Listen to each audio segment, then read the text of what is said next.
Hello and good afternoon to all my dear students, how are you all? I hope सब एकदम बढ़िया होंगे और सबने जरूर से चैप्टर नंबर 6 के क्वेश्चंस करके देखे होंगे.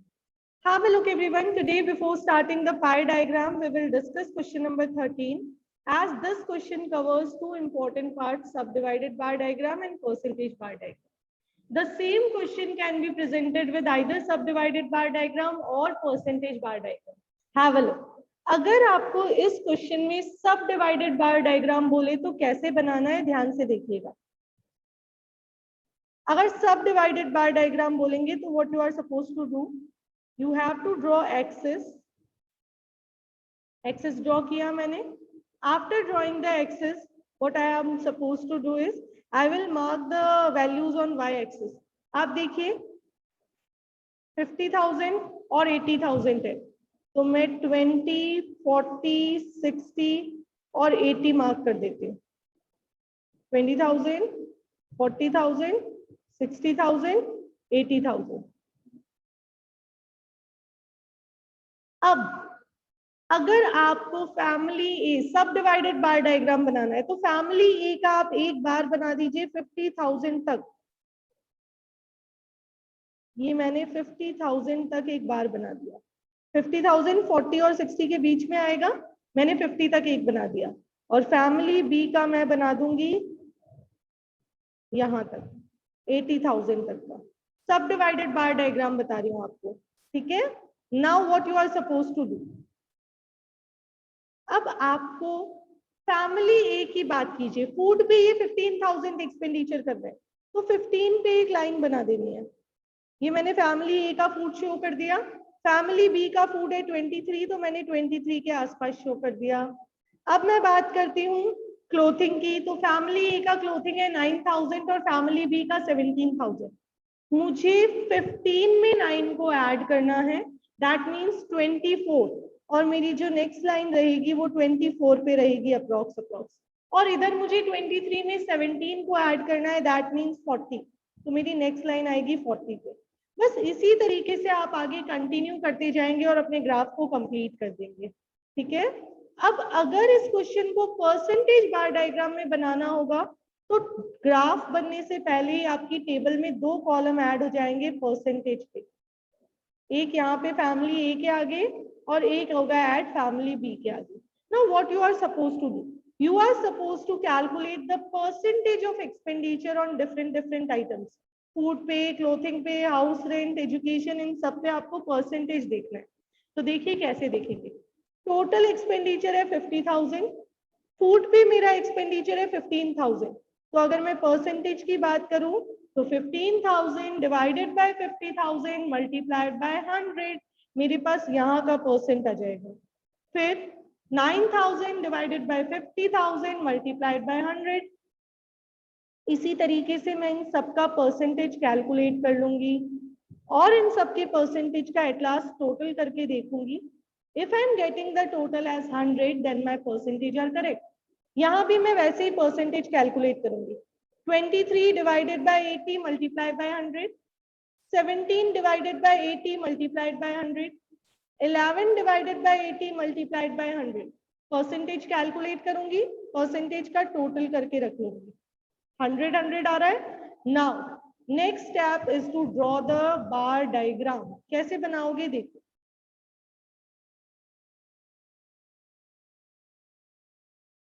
This time you need not to worry about the scale. Fix है 20, 40, 60, 80, 100. परसेंटेज वाले में 100 तक ले जाने आपको अपने बार को. तो देखिए मैंने 2 बार बना दिया है 100 को. 1 for family A, 1 for family B. 2 bar बना देने आपको. अब जो परसेंटेज है आप उनको प्रेजेंट करते जाओगे. फैमिली ए का फूड का परसेंटेज आ रहा है 30%, तो मैं 30 पे लाइन कर दूंगी. उसके बाद ऐड करके क्लोथिंग का कितना आ रहा है, ऐसे एडिशन करती जाऊंगी और अलग अलग पार्ट में इस बार को कंप्लीट कर दूंगी. Let me know, is it clear to everyone? Show me a thumbs up. क्या ये सभी से हो जाएगा? Question number 13 clear to all of you? Okay, that's great. यानी सभी बच्चे रेडी हैं प्रैक्टिकल पोर्शन के लिए, राइट? आगे देखिए next practical portion that is pi diagram.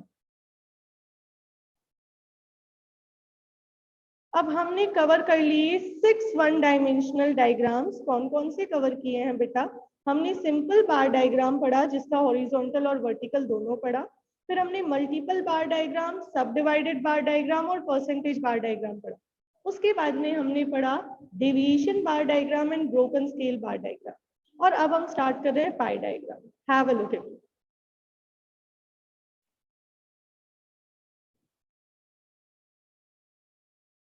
Okay, everyone. So have a look.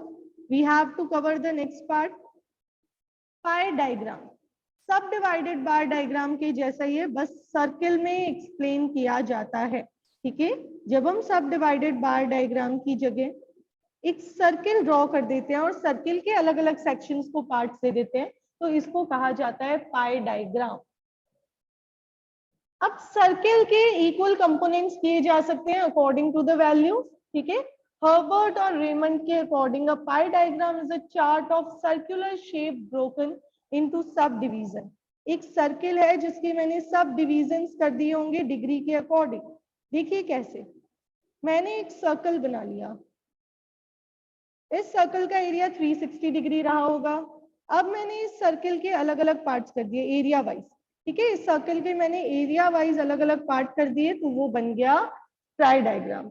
Her size of section बताएगा कि अलग अलग कंपोनेंट्स का कितना शेयर है। अभी जब बनाएंगे तो आपको समझ में आएगा।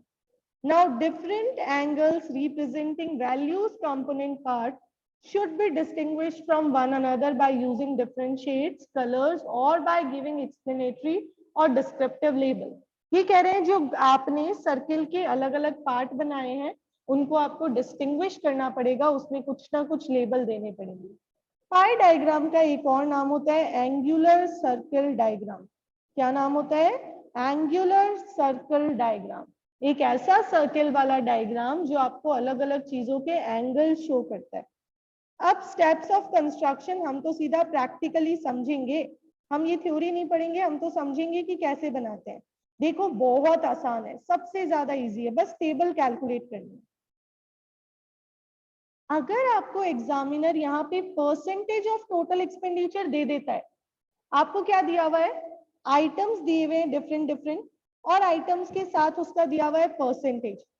फूड पे कितना एक्सपेंडिचर हो रहा है? 60%, क्लोथिंग पे 15%, हाउसिंग पे 10%। इस अकॉर्डिंग आपको परसेंट देके उसकी टोटल बताई हुई है 100। Now you are suppose to multiply the given percent with 3.6, क्योंकि 360 डिग्री टोटल एंगल है एक सर्किल का, तो आपको 360 डिवाइडेड बाय 100 अगर मैं करूँ तो वो ऑटोमेटिकली 3.6 आ जाएगा। आपको क्या करना है? इन परसेंटेज को 3.6 से मल्टीप्लाई करना है। 60 इंटू 3.6, 15 इंटू 3.6। क्यों मल्टीप्लाई करना है? So that we can present the respective degrees by using a D in a circle. हम सर्कल में उसको प्रेजेंट कर सके। फिर आपको 10 को भी 3.6 से मल्टीप्लाई, इन सबको मल्टीप्लाई कर दिया। After multiplying the values, you have to cross check whether the total is becoming 360 or not. अगर आपकी टोटल 360 नहीं आई है, it means you have made a calculation error. आपने कहीं ना कहीं कोई मिस्टेक कर दी है जिसकी वजह से आपकी टोटल मैच नहीं हो रही है। तो आपको ध्यान रखना है कि आपने जब मल्टीप्लिकेशन किया तो your total must match with 360। ठीक है, ये हम कब करेंगे? डायरेक्टली 3.6 से multiply when percentage are given in the question. अगर परसेंटेज गिवन है तभी कर पाएंगे, अदरवाइज नहीं। अब आगे देखिए बेटा, we need to present the values in the form of a diagram। कैसे करेंगे? सर्किल बनाना सभी बच्चों को आता है, कंपास यूज करके सर्किल बनाना आता है। सर्किल का सेंटर पॉइंट लेना है और कहीं पे भी एक रेडियस लगा देनी है। मैंने यही लगा दी एकदम सेंटर पॉइंट पे, ये वाली लाइन जो है ये मैंने रेडियस यहाँ लगा दी। अब आपको क्या करना है? यहाँ पे आप अपनी डी को रखोगे। जब आप अपनी डी को यहाँ प्लेस करेंगे, क्योंकि यहाँ पे 216 आ रहा है एक वैल्यू, बट डी में एक साइड पे 180 होता है, 180 डिग्रीज होता है। अगर मैं बात करूं आपकी डी की तो उसकी ये शेप होती है और ये यहाँ से यहाँ तक क्या शो कर रहा होता है 180 डिग्री। ऑफलाइन क्लास होती तो मैं आपको पकड़ के डी दिखाती, यहाँ पे आपको ऐसे ही समझना है, सबको पता है ये इसका सेंटर पॉइंट होगा, है ना। अब आपको अपनी डी को यहाँ प्लेस करना है इसी लाइन पे, यहां से जो भी पर्टिकुलर एंगल है वो लगाना है। जैसे 216 है सबसे पहले, एक बार पीछे क्रॉस चेक करते हैं। हाँ जी बिल्कुल 216 है और 216 के बाद 54 है। तो देखिए आपको क्या करना है, आपने यहाँ पे अपनी डी को रखा और फिर आपने 216 पे एंगल लगा देना है। तो यहां तक तो 180 डिग्री हो जाएगा, सेंटर तक तो 180 के बाद वापस उसको यहीं पे रखिए और 180, ये जो डिफरेंस है 36 का, 216 और 180 में 36 का डिफरेंस है ना, तो डी से यहाँ 36 डिग्री पे एक डॉट लगा दीजिए। डॉट लगा के अपनी डी को हटा के यहाँ पे लाइन बनानी है आपको। इसके बाद में दूसरा एक्सपेंडिचर देखेंगे तो 32 अप्रॉक्स है, तो वापस मैं मेरी डी को यहाँ रखूंगी इस लाइन पे और यहाँ से मार्क कर दूंगी नेक्स्ट डिग्री। फिर यहाँ लाइन करने के बाद वापस डी को इस लाइन पे रखा जाएगा और वापस एंगल मार्क कर दिया जाएगा। बस डिफरेंट डिफरेंट एंगल्स मार्क करने और लाइंस लगानी। लास्ट एंगल आपका ऑटोमेटिकली जितनी लास्ट वैल्यू है उसके इक्वल आ जाएगा। अब ये आप जब तक हाथ में प्रोटेक्टर और डी लेके बना नहीं लेते तब तक आपसे नहीं बन पाएगा। ठीक है, तो what you are suppose to do, you have to practice it.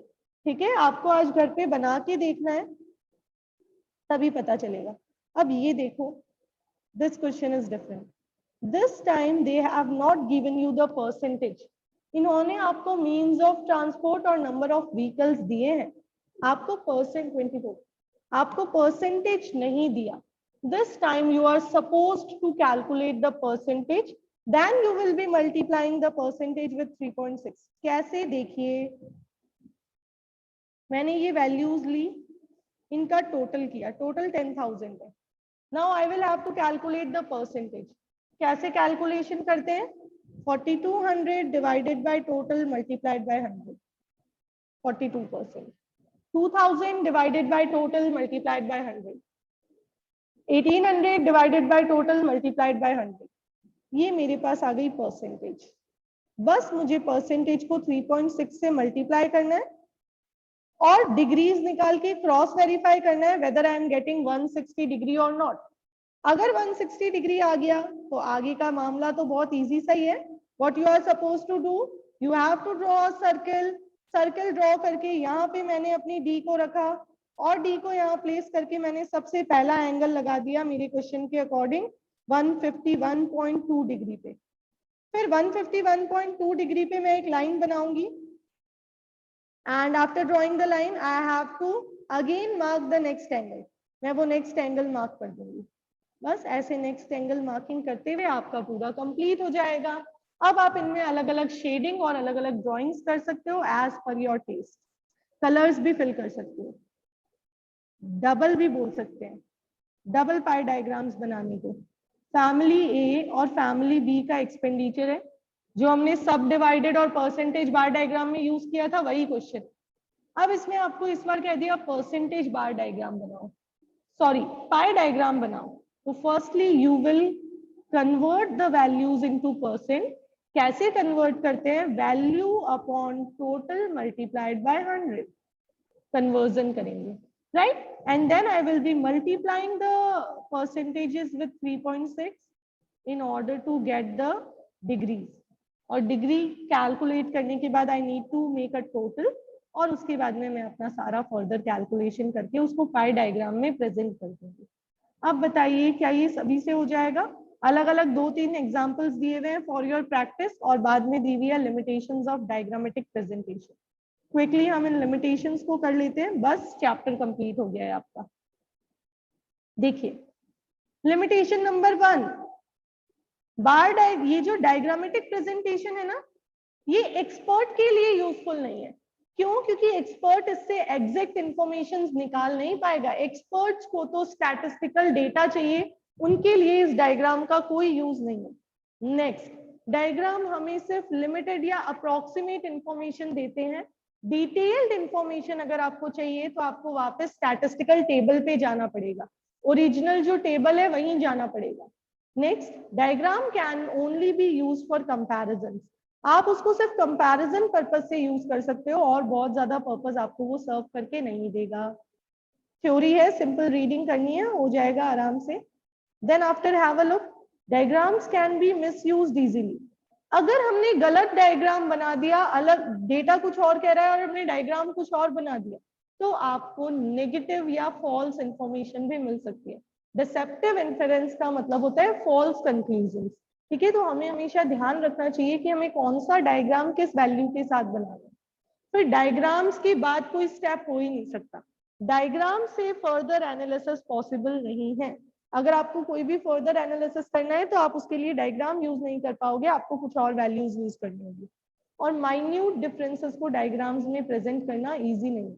अभी जैसे हमने पीछे बना के देखे ना बार्स, तो आपको दिख रहा होगा अगर 8560 की वैल्यू है और 8500 की वैल्यू है, अब मैंने स्केल लिया है 1000 का, 1000, तो 8000 के बाद स्केल आया होगा सीधा 9000। ऐसे में ये जो छोटे छोटे डिफरेंसेस हैं इनको डायग्राम में प्रेजेंट करना पॉसिबल नहीं है। हाँ, बहुत बड़े लेवल पे बना रहे हो तो हो सकता है, बट बाकी सिंपल लेवल पे ये पॉसिबिलिटीज कम होती है। Now have a look everyone, एक ओवरऑल समरी दी हुई है आपको। वर्टिकल बार डायग्राम, हॉरिजॉन्टल बार डायग्राम, सिंपल वाले। मल्टीपल बार डायग्राम कैसे बनाते हैं, टेबल के साथ दिया हुआ है, सब डिवाइडेड दिया हुआ है। और फिर दिया हुआ है percentage bar diagram, broken scale बार डायग्राम और डेविएशन, और लास्ट में दिया हुआ है पाई डायग्राम। तो आपको सारा एक ही पेज पे पूरे चैप्टर की समरी गिवन है, अच्छे से पढ़ना। डिग्री लगाते टाइम बस यहाँ पे बच्चों को प्रॉब्लम आती है, अगर डिग्री 180 से बड़ी होती है तो वहां डिग्री लगाने में दिक्कत आ सकती है। तो आप रिवर्स भी शुरू कर सकते हो, यहां से डी रख के उल्टी डिग्री लगाना शुरू कर दो। सबसे पहली डिग्री लगा दो 18, 18 के बाद लगा दो 36, 36 के बाद में लगा दो, अच्छा सॉरी, सबसे पहले आपके इसमें 36 है, अच्छा ये रिवर्स से मैं ऐसे शुरू करती हूँ। चलो, तो बिल्कुल पहले मैंने 18 लगाई, फिर मैंने 36 लगाई, दोबारा मैंने 18 लगाई, दोबारा 36।